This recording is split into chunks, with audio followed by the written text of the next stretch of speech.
These people are in a rage over trees, old trees. Some people want to cut them for lumber. Others want to save them. No way! Will this 400-year-old tree be cut up for lumber or left standing?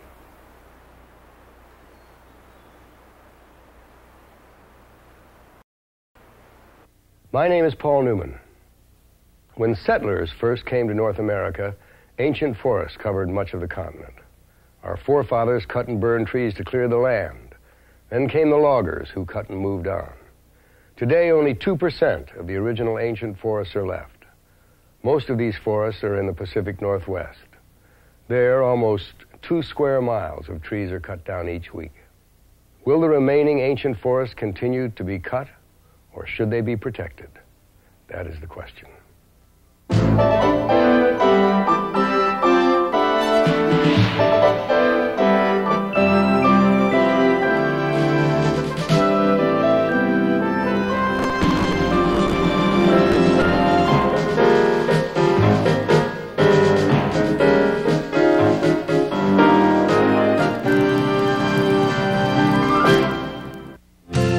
This Autobahn special is made possible by the people of GE.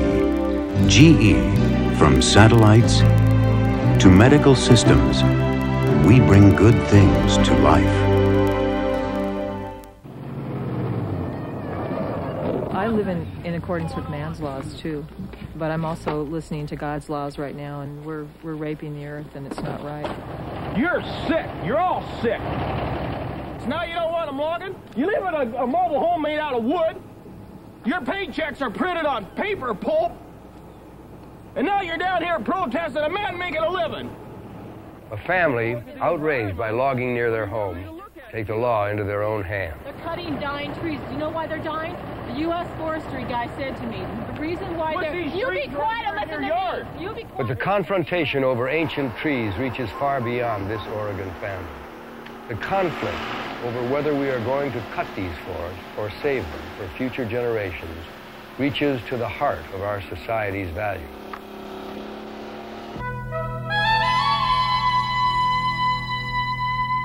The battle comes into focus in this pristine valley. Opal Creek watershed in Oregon is only 8 miles long and 3 miles wide. The valley is filled with ancient, old-growth trees up to 800 years old and 200 feet high. Forest Service scientists have identified Opal Creek as the last low-elevation, uncut watershed in Oregon and asked for its preservation.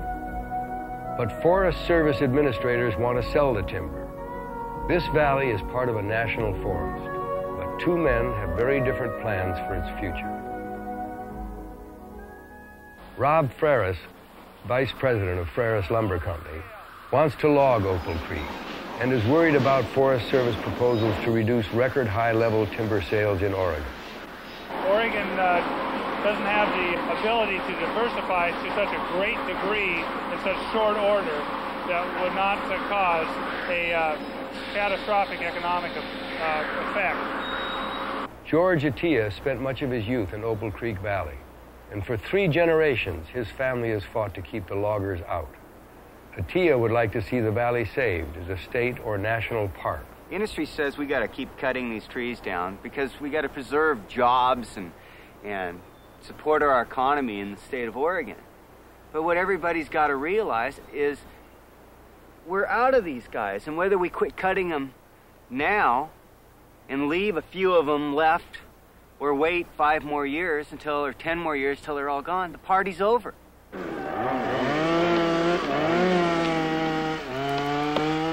The battle in the Pacific Northwest is part of a struggle that is, in fact, nationwide.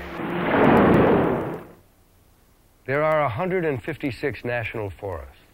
As plans are made for the future of these forests, conservationists and the timber industry battle over how much forest to cut and how much to protect. Nowhere are there stronger differences of opinion than in the Willamette National Forest and Opal Creek. In Oregon, industry practice calls for clear-cutting thousands of acres at the same time. Private owners have cut nearly all the ancient forests on their land.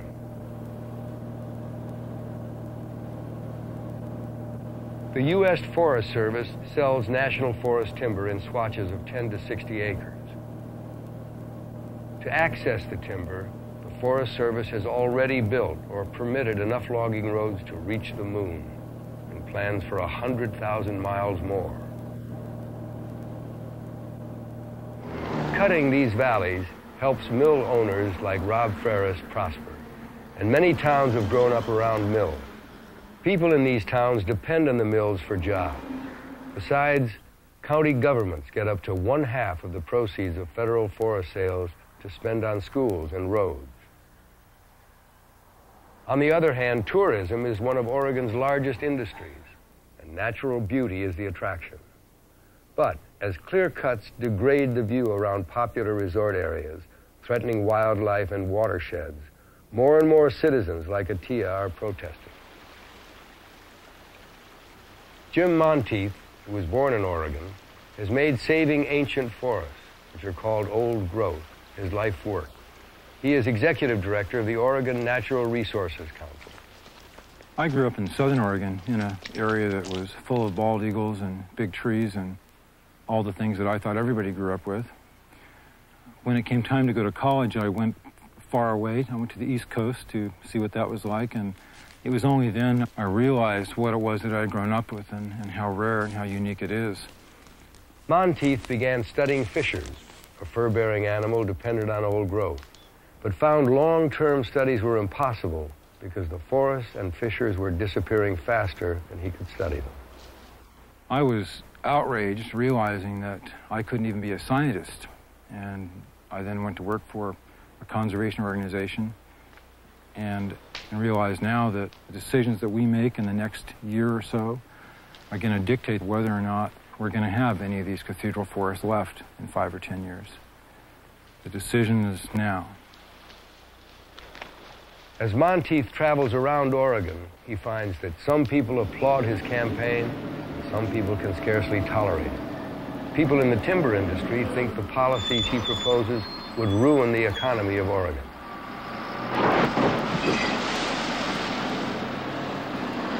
Following Monteith around Oregon, watching people's strong reactions to him, pro and con, is a direct way of appreciating the feelings of Oregonians about their ancient forests. When Monteith visits Freres Mills, he gets a direct exposure to the industry point of view. Freres' company owns no forest. His mills are completely dependent on timber from public land. And the reason that we advocate harvesting old growth, you see here, this is all defect, here, here, and here, and it is virtually unsound. We advocate harvesting the oldest and the worst timber first and replacing it with a vibrant, young, healthy stand. And we feel this is proper forest management.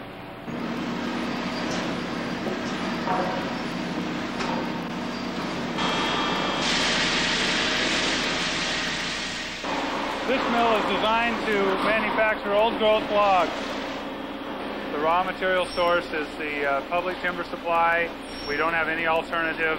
It's this size timber, and this is what we're operating on, and will for probably the rest of my life.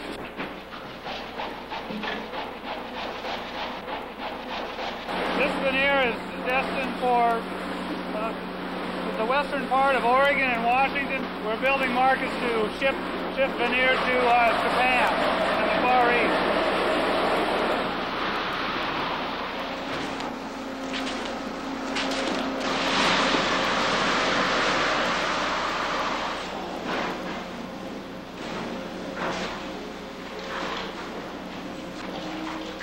Is there a difference in quality in the veneer from the older ones to the young ones? I would assume there is, but I'm not sure. The older growth veneers can be used for a multitude of products that can't be made out of second growth.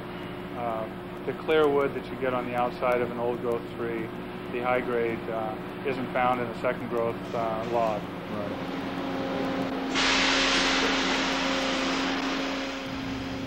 The Willamette National Forest provides enough wood products for 1 in 50 houses built in America each and every year, and can do so indefinitely. There are 70 rural Oregon towns that have mills as their major employer. to eliminate old growth harvesting or cutting it back would be the death knell to these communities. The planer shavings would go to a company like Duraflake and they make particle board out of it. I see. And your hog fuel comes from garbage? From bark. All bark. Bark. Yeah. Very efficient. Well, we wouldn't be here if we weren't.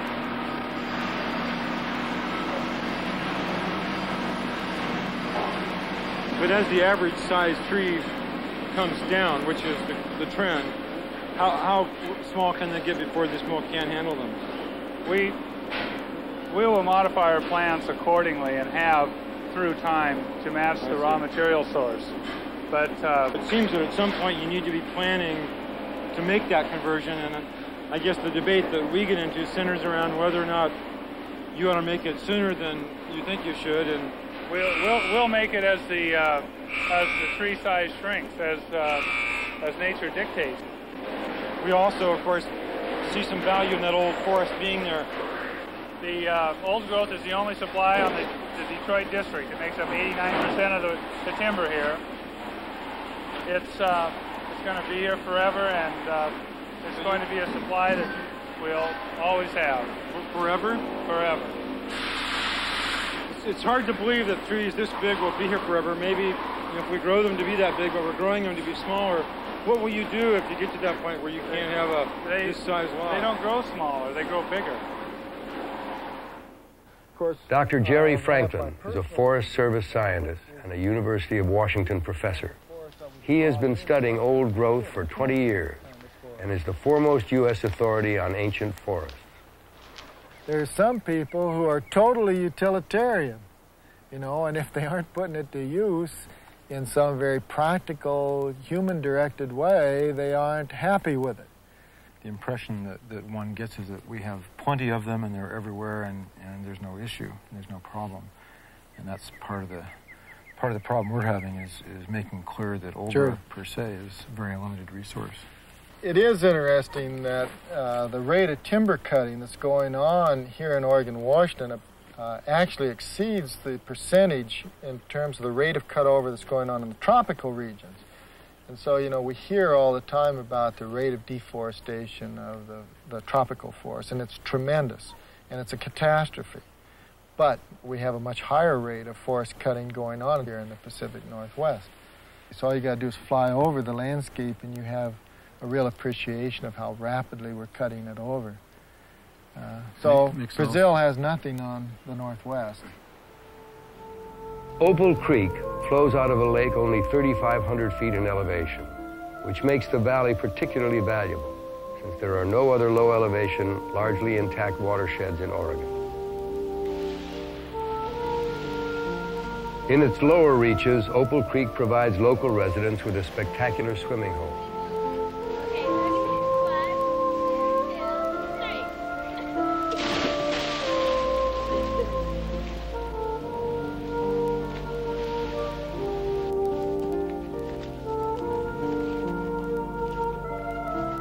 Away from the crowd and road, far up the valley at Opal Lake, is an area where solitude can be found. Nice, huh? George Attia has tried to instill in his children the inspiration and sense of fulfillment he feels in the midst of a cathedral forest.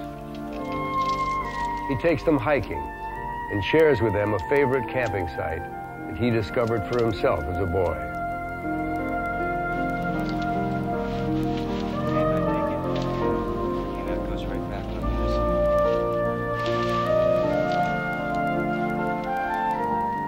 Attia is also a pilot and takes every opportunity to show visitors the difference between Opal Creek and the cutover valleys that surround it on three sides.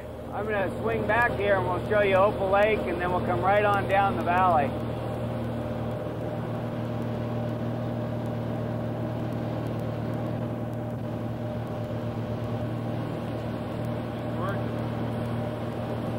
When we drop down here, it's hard to believe because you can't, when you get below the ridge, you can't see the clear cuts anymore, and it's hard to imagine that we have devastation all around us and we're in this beautiful pocket. really kind of tears me up when I think this is the last one. I mean, this only valley that hasn't totally been fragmented and destroyed. God's pocket. Solid big timber. This is what the whole Cascade Range used to look like. Yep. You know, there must have been 200 valleys like this in the Western Cascades at one time. More than that. This is really special, George. Yeah. If this were anywhere else, it'd be a national park.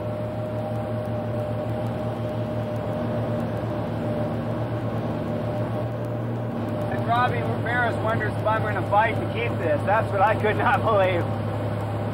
Now, as we come up here a second, we're going to leave this valley. Thousands of miles of roads, clear cuts everywhere. You can see they just put roads everywhere. It just pretty much destroyed the whole valley. Giant mess. That's really the problem, George, is that the mill capacity outpaces the forest capacity. And they just can't understand that. They're just chewing it up as fast as they can.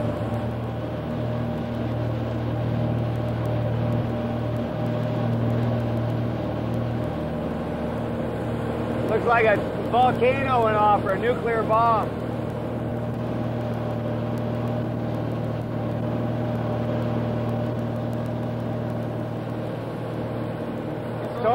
Total devastation.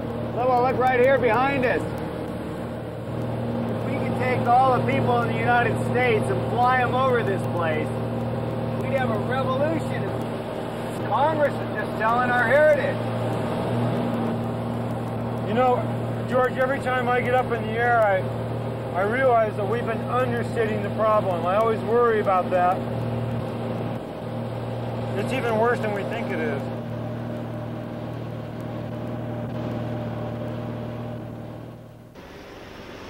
George Atiyah manages a small silver mine halfway up the valley. He grew up with a wilderness for inspiration and playground. It's really not too much for a kid to get in trouble doing up there, so I took off one day with my fly pole and started hiking up Opal Creek and just to discover it. And I got up there and I was just awed, even at 11 years old, by the beauty of the place and the size of the trees and the whole thing. I was just radiant, I guess, when I got back to the camp telling everybody what I discovered. And then they told me that the Forest Service was planning on logging it. And I made up my mind then that I wasn't going to let it happen. And I was told that there was nothing I could do about it. At the age of 12? At the age of 12. You've spent, you say, 20 years now? 20 years trying to keep them from logging Opal Creek. If enough people see what they're going to lose, then the Forest Service will never be able to cut it. An ancient forest is nature's unique creation, a special world where people like Atiyah feel a sense of almost sacred awe.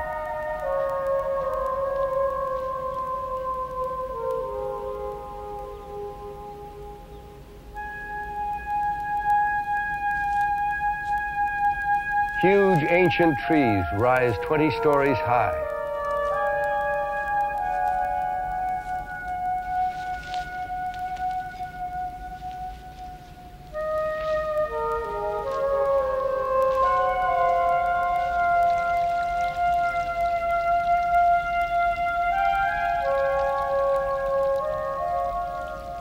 A broken canopy of trees allows sunlight to penetrate and stimulate plants for deer and elk.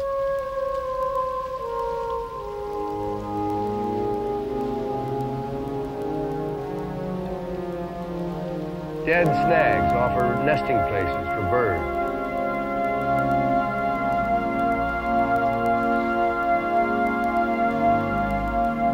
Fallen timber provides shelter for small creatures and nutrients for the soil.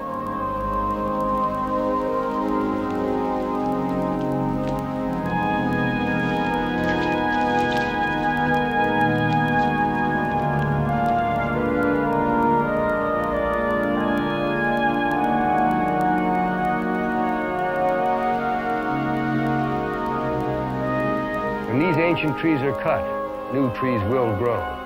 But it would take at least 200 years before the forest again begins to take on these characteristics. Besides, there are no Forest Service plans to let forests grow this old again.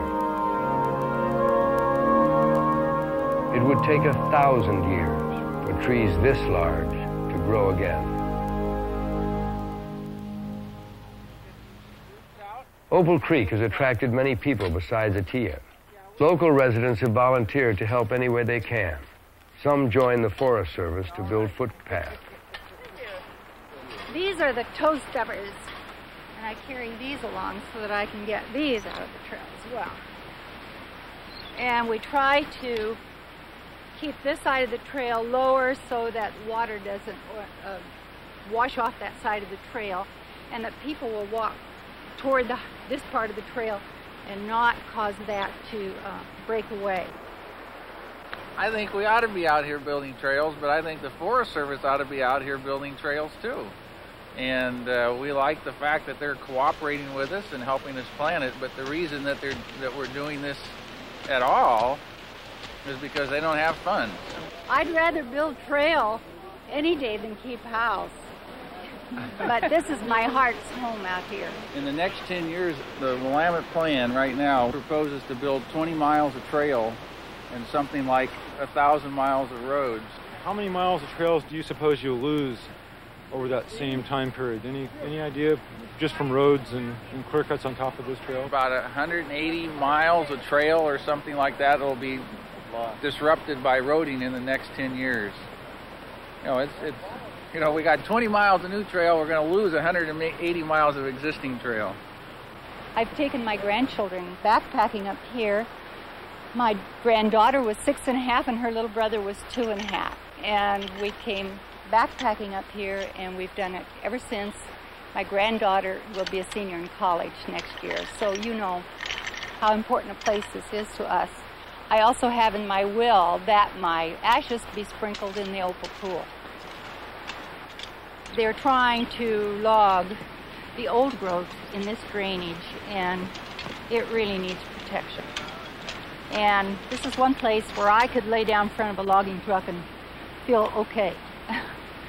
I don't approve of that sort of activism usually, but for this place I could.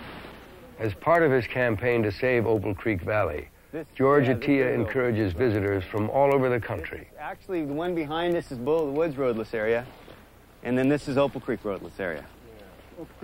They want to build a road, a mid-slope road, around and then harvest that over on that side. You know, I've always objected to that word harvest. Harvest implies you've nurtured something and cared for it, and then you cut it and it grows back. This is mining. You mine a forest like this, it never comes back. That's exactly the what trees are never going to come back 6 feet thick and 200 feet high, and that's not harvesting. That's right. That's an industry public relations term they devised 20 years ago to make it sound better because they're ashamed of what they're doing. When I tell people back east, you know, they're cutting on your public forest trees 6 feet thick and 200 feet high, and they're down to the last of it. They can't believe it. I've seen people come from back east and they didn't even know that they cut in the national forest. They thought they were national parks or like that. To me, it's like somebody who got an inheritance and they went out and had a big party with it and blew it all at once. And then they went there at the end and they don't have anything left and go, gee whiz, where'd it go? What happened? The two principles that I feel are very important for a land steward are, first of all, that you don't reduce the capacity of the land to produce. You don't reduce its long-term productivity. You don't mine it. The second ethic is that you don't extirpate species. At least you don't knowingly and willfully eliminate species in our ecosystems. And I think, you know, the old growth issue is strongly related to both of those ethical principles. Researchers have found 160 species closely associated with old growth. The northern spotted owl and threats to its survival have become a central issue in the fight over ancient forests. In 1973, Eric Forsman, then a graduate student, discovered that the northern spotted owl needs old-growth forests to survive. Forsman is now a Forest Service biologist. Harriet Allen studies the owl for Washington State's Department of Wildlife. Because we don't know very much about a lot of the species that occur in the forests out here in terms of their ecology or the effects of timber harvest upon them. The spotted owl is often used as an indicator species. It's our barometer, an indicator of the health of the ecosystem, like the canary in the coal mine. When things go wrong for the canary, it's an indication that things are wrong for being in the coal mine. It will give us an indication of what may be happening to other species that live in old-growth forest ecosystems. The decisions that are made today as far as how much old growth is left is going to determine the fate of the species and whether it does indeed survive.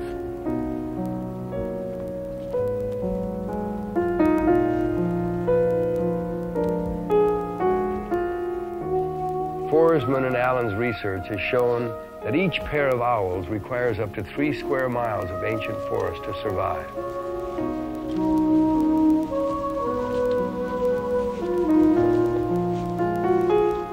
Conservationists have held up timber sales by suing the Forest Service and Bureau of Land Management to set aside forest for the owl's protection. Often, Forsman can locate the owls with a whistle.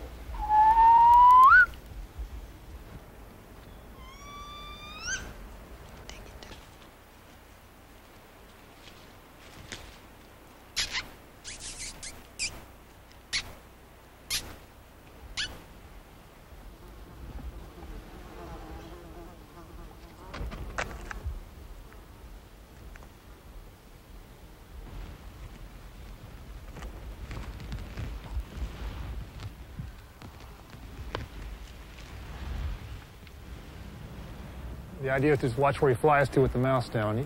Like right now, you can hear him whistling up the slope there. He's calling for the female to see where she's at. And we just follow him and see where he goes, and usually they'll take us right to the young. Okay, we need to keep our eyes open as we walk up the hill here because we may be able to spot them even before we hear them if they don't call. Just kind of keep your eyes open. There's the male right there. Pick out which one of them's got the bands on. These guys are probably not very hungry. Otherwise, if they're hungry, they usually start to beg. It's kind of a high-pitched rasping sound there. Well, he just sort of acts like he doesn't really care. If they beg, she'd probably take the mouse right to him, but they're not acting hungry, so she's just kind of sitting up there wondering if she needs to feed him or not. There we go. Yeah, oh yes. There we go.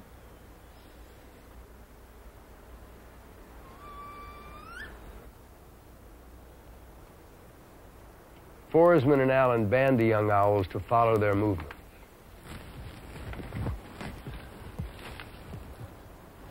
Okay, come on, let go. Come on off the limb. Let go.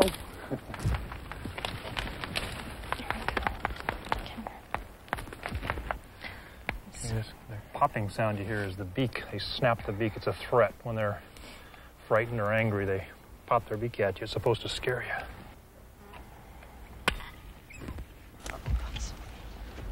In the past, species that have gone extinct to a large extent have been due to man's ignorance. But in this case, it will be deliberate decision-making. I don't really blame so much the decision makers and politicians because in a democratic society, basically they are responding to the will of the people. And from my perspective, in situations like this, where there's a constant increasing demand for lumber, for resources from everyone, basically we're all the problem and the enemy is us. Maybe the decisions that are being made by some of the politicians are from a small portion of the public, that the vast majority of the public has not been participating in the decision-making on this issue because they're not aware of it. And hopefully they will become aware of it and have more participation. Definitely true. Whoever makes the loudest noise is, whichever groups make the loudest noises, they're the ones who the politicians and administrators respond to. So.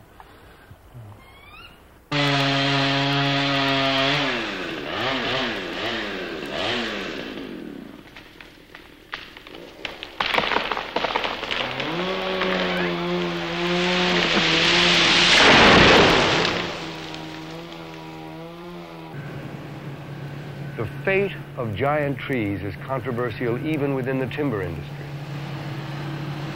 In 1988, large timber companies, which own their own forests, shipped abroad 1/4 of the logs cut in the Northwest, primarily to Korea, China, and Japan. Smaller mill owners say that these exports are wrong and that shipping raw logs abroad destroys mill jobs that could boost employment at home. In the Northwest, unmilled logs shipped abroad in 1988 represent a loss of up to 16,000 possible jobs. The United States is the only country in the world which permits massive export of raw logs. Congress not only permits these sales, but has refused to permit Oregon or other states to limit them.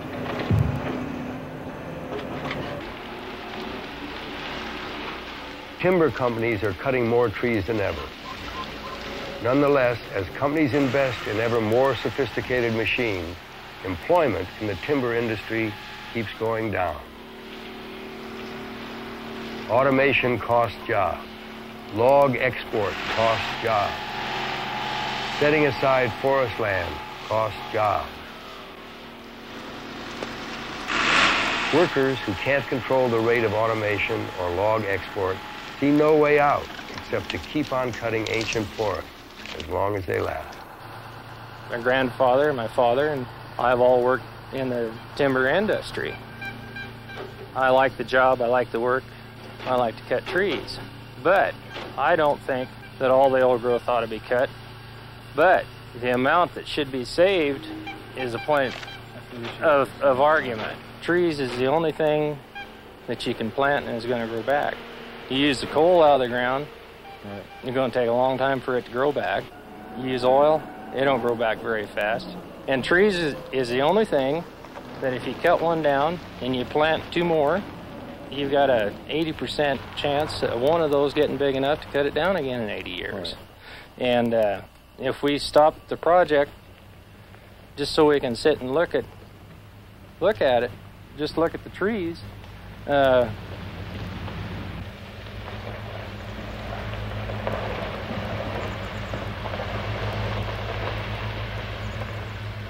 Bob Zeke is an old-time logger. Now he feels very differently about the part he once played in cutting down the big trees. The stumps here are the remains of an ancient forest, and the second growth timber on this land has also been cut. I would have liked to have walked through this area when it was a virgin forest. I never saw these trees. They were cut at about the time I was born.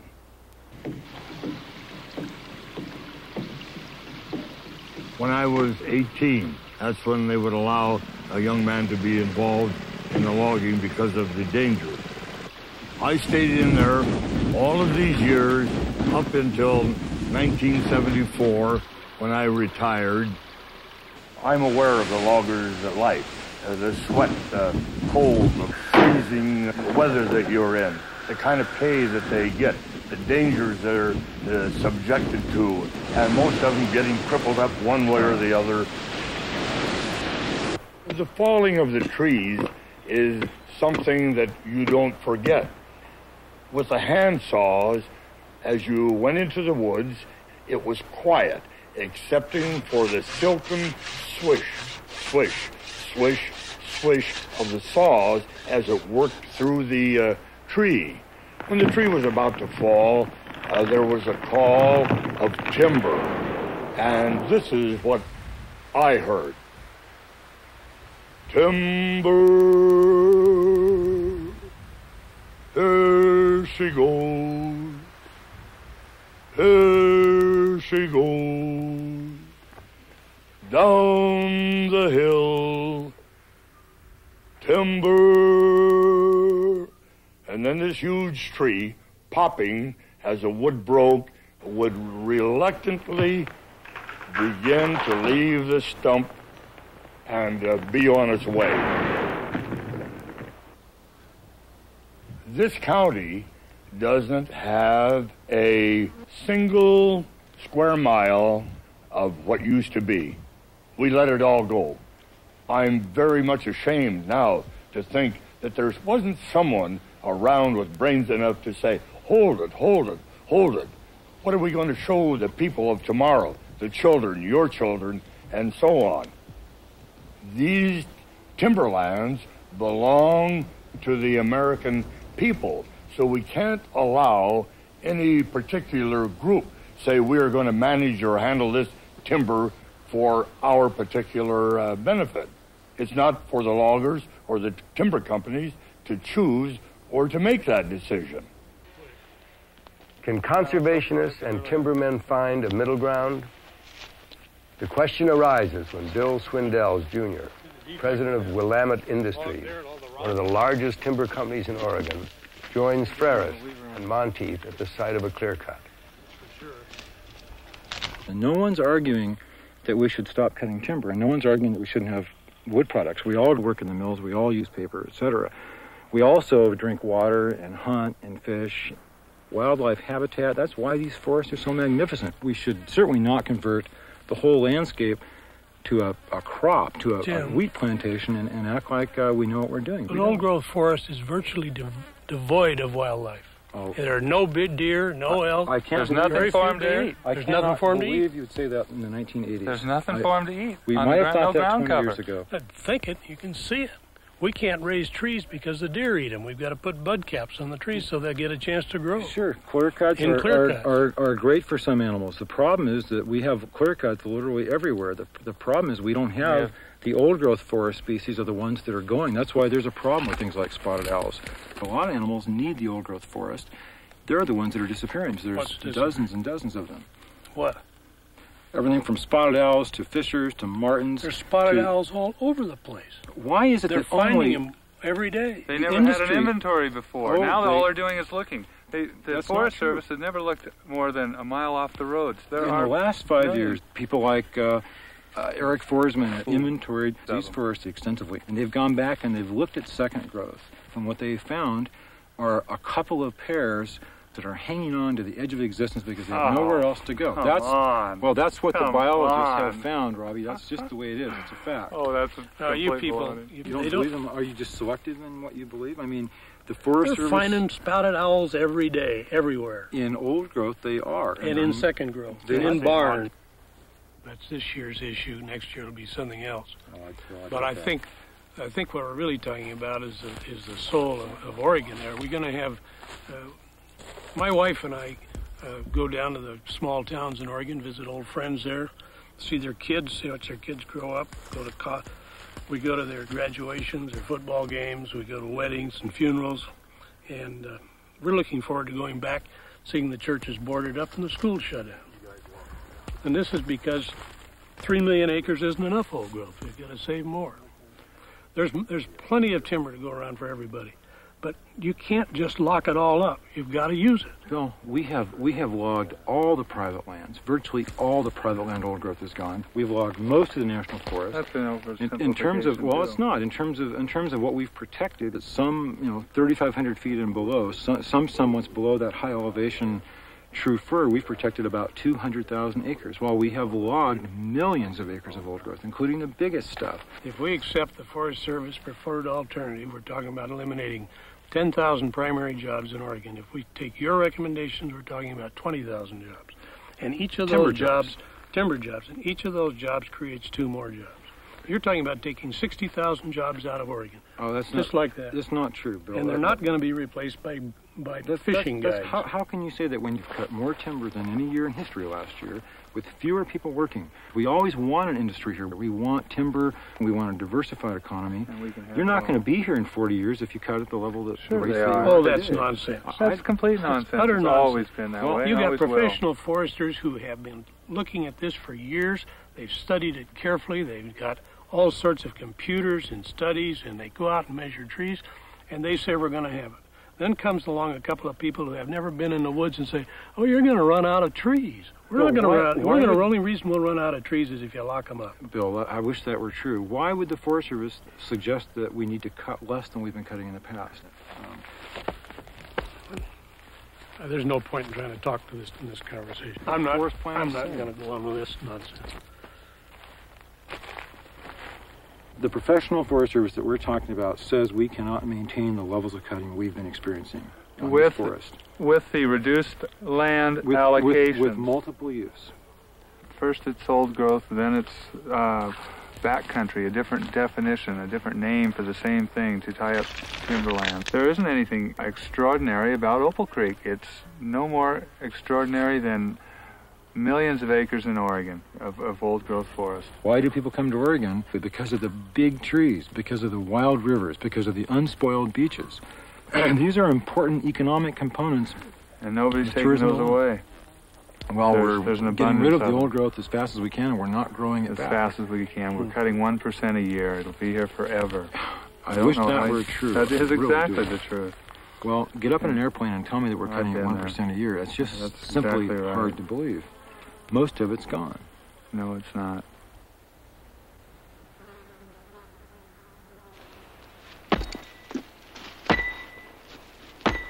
Monteith and ITSA were running out of giant trees.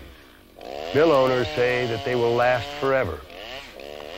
The fact is that even Forest Service scientist Jerry Franklin isn't sure how much is left, but he's willing to hazard a guess.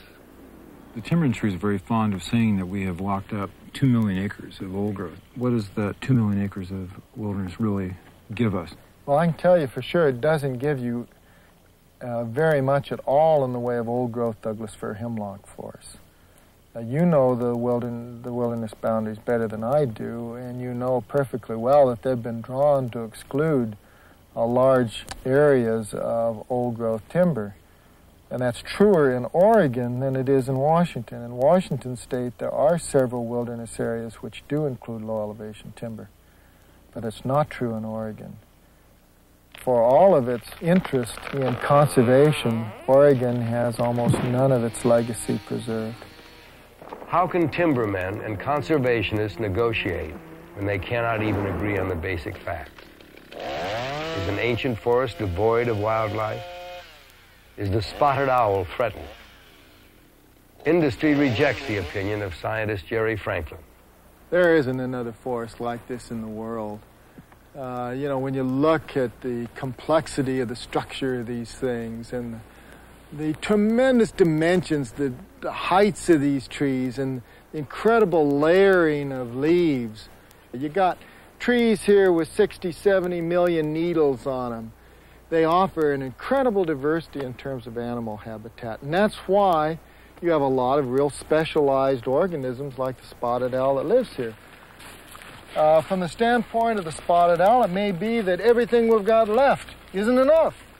There's already too much that's gone for that particular organism to survive over the long run. No one can seriously deny that there are old-growth species that just really aren't going to be able to exist outside old growth. I think that's pretty clear that there are such species. Biologist Chris Mazer worked for the Bureau of Land Management, which, like the Forest Service, sells timber from public forests. I love this old tree. Makes it a little bit more real, perhaps. Mazer left the Bureau to become an independent consultant. The average trees in the stand are 400 to 600 years. That means they take about 2.5 centuries to decompose and recycle in the soil, which means that the forest really grows on trees. So a forest is really always growing on itself. Chris, as you know, the Forest Service says that these old-growth forests are full of rotten trees and rotten wood, and that it's a waste to let them sit here and not cut them down and take it out. There's nothing wasted out here. This wood that we're sitting on eventually will rot and recycle in the soil. That is what forms the organic material. That's what the forest grows on. That's the nutrient capital, a lot of it that becomes stored below ground. If we remove all of the wood from the forest floor, we will eventually greatly impair the ability of the trees to grow. This is the way nature reinvests into the system.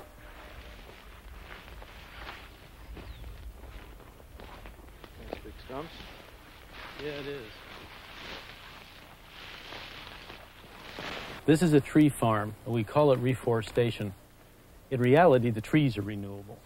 There are no snags, there are no large logs, and when we lose those, we lose a lot of the habitat structure.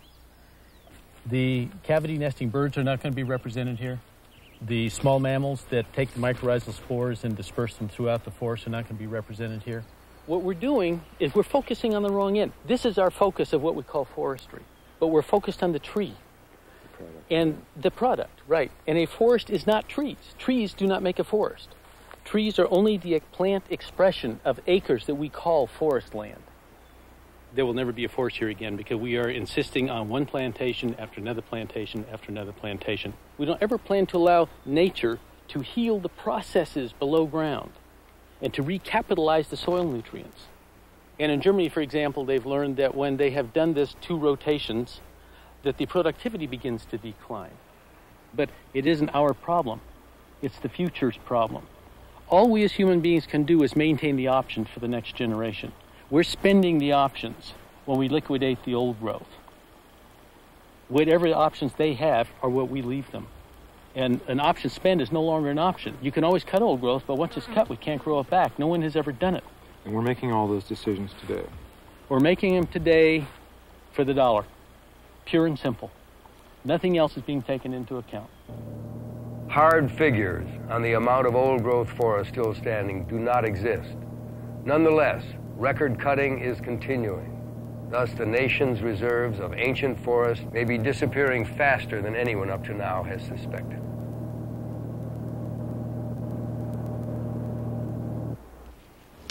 Now, there are some new numbers that are coming out that the Wilderness Society is developing on the amount of old growth that exists. And it looks like there's a lot less old growth, real old growth Douglas fir forest than most of us had supposed. One logical strategy might be to try and retain most of the old growth in the larger patches. You probably want to leave those alone so that you retain your options on those for a longer time period. And you darn well, every month, every year that goes by, you're significantly reducing that. Because we take a big block of old growth timber, we may only cut a couple of little pieces out of it, but we'll take the pieces right out of the center so that the whole block loses viability as an old growth unit. So that the need for some change is extreme. It's extremely urgent that we make our decision as a society soon. Very soon. This year. Back in Opal Creek, Monteith brings together the 3 parties most directly involved in the fate of the valley. Joining Atiyeh and Freris is Forest Service District Ranger Dave Alexander. He is directly in charge of Opal Creek, but the Forest Service gets its orders from Washington, D.C. In recent years, Congress has required the Forest Service in this district to cut more timber than the Forest Service recommended. It's one of the 2 largest units on the sale. I think the largest unit is around 30 acres, so these are not terribly huge harvest units. So this timber is not unique in its size or its quality or say for some of the values, say spiritual values and solitude and that kind of thing. There are millions of acres that are set aside in wilderness areas in Oregon and Washington today, and there's ample areas for people to enjoy themselves.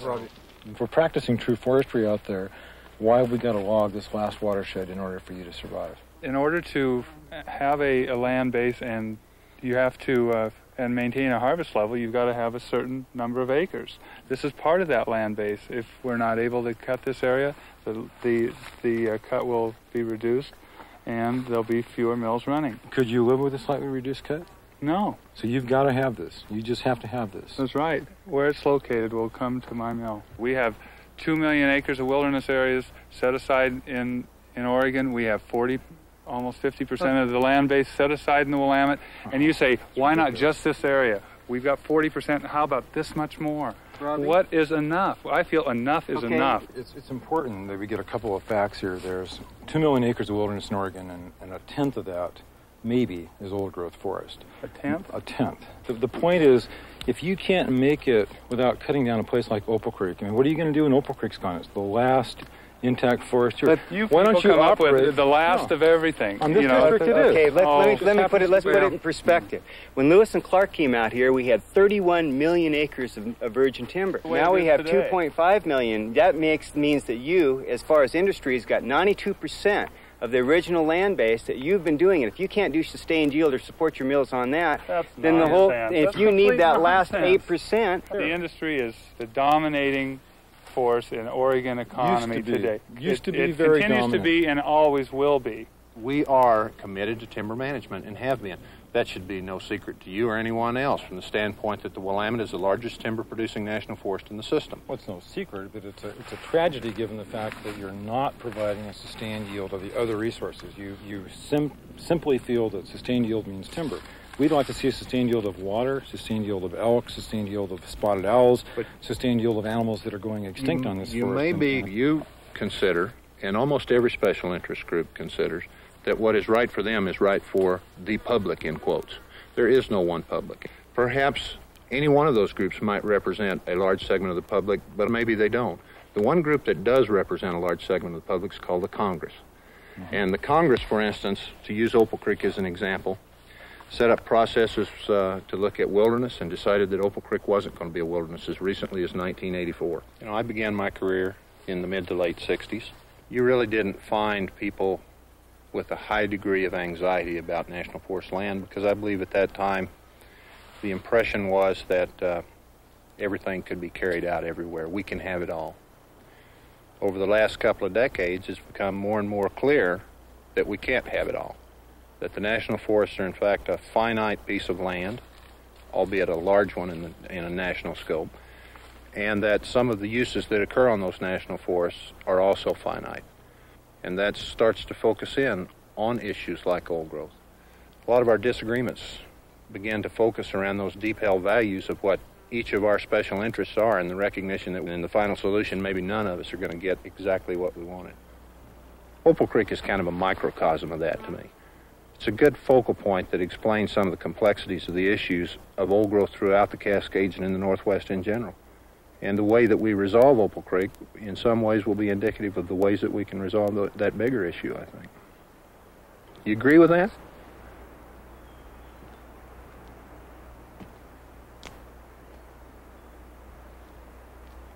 There is so much out here to learn. And you know, we look back 20 years at what we've learned in that period that we didn't have the foggiest notion about. You say, geez, you know, boy, I thought I was smart then. I didn't even see this. I didn't even know that. Now, what are we going to learn in the next 10 years, Jim? Right. The next 20 years, the next 40 years? This place is a treasure house. And we don't know the first thing about it. North Africa at one time was forested.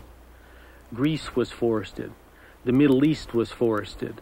The central part of the Mediterranean was forested. Today, they don't have forests. We're losing the forests here. China has lost their forest. We're cutting out the Amazon. And in Europe today, they don't know what forests they even had. So they're going back to paintings from the 14 and 1500s, trying to piece it together. I see hope because we have the chance, in my opinion, probably the last chance here in the Northwest and in southwestern Canada to learn how to sustain a temperate forest. We've got very fertile soils, a very gentle climate, clean air. We know more about our forest than anywhere else in the world, and we've got good people. What we don't have is the foresight, the will, and the right political climate to do this. But if we lose it here, in my opinion, humanity loses it, because there's no place else that I know of that we can still do that. We can do it here, and that's our choice. We have 7.5 million acres of old growth in Oregon and Washington. We're not going to run out now or in the future. And the question is whether we use our land, whether we manage our lands, or we don't.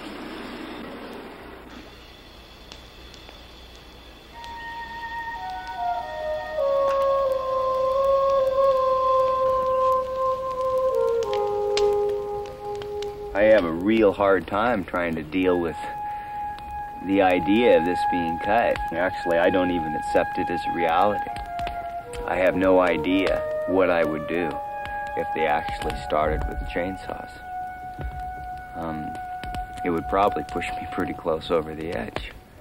They're probably going to lock me up before they're going to be able to take it. This is yours, and this is my grandchildren's and your children's. And if we don't fight for it, it won't be here. And hopefully, we'll win the battle, or I'll be able to win the battle this time around, but if not, you guys are going to have to fight for it.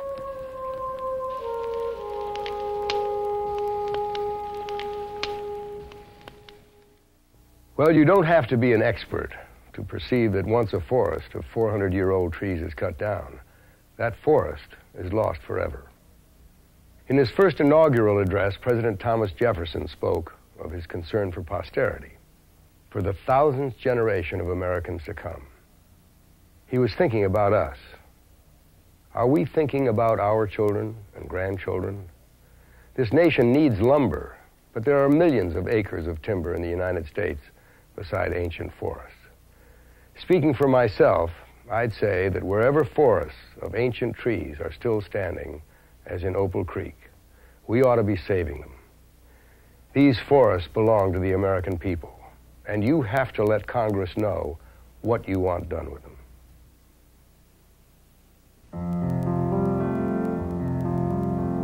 Since this program was completed, federal courts, as a result of suits brought by environmentalists, have prevented many timber sales in the Northwest. However, Congress effectively overruled these court actions by prohibiting the courts from issuing injunctions that delay timber sales. The effect of this is that the Forest Service can offer Opal Creek timber for sale at any time. The government has also declared the spotted owl a threatened species, which will probably reduce the timber cut somewhat. Bills are presently pending in Congress, which would halt logging in all ancient forests and ban log exports. Most of the timber industry is fighting to defeat these measures.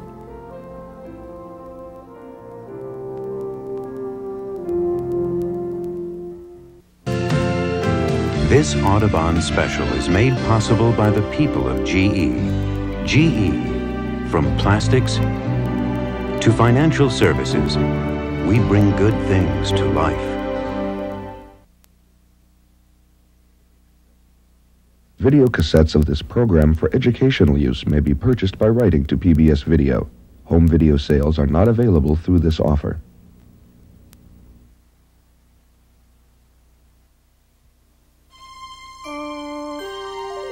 This is PBS.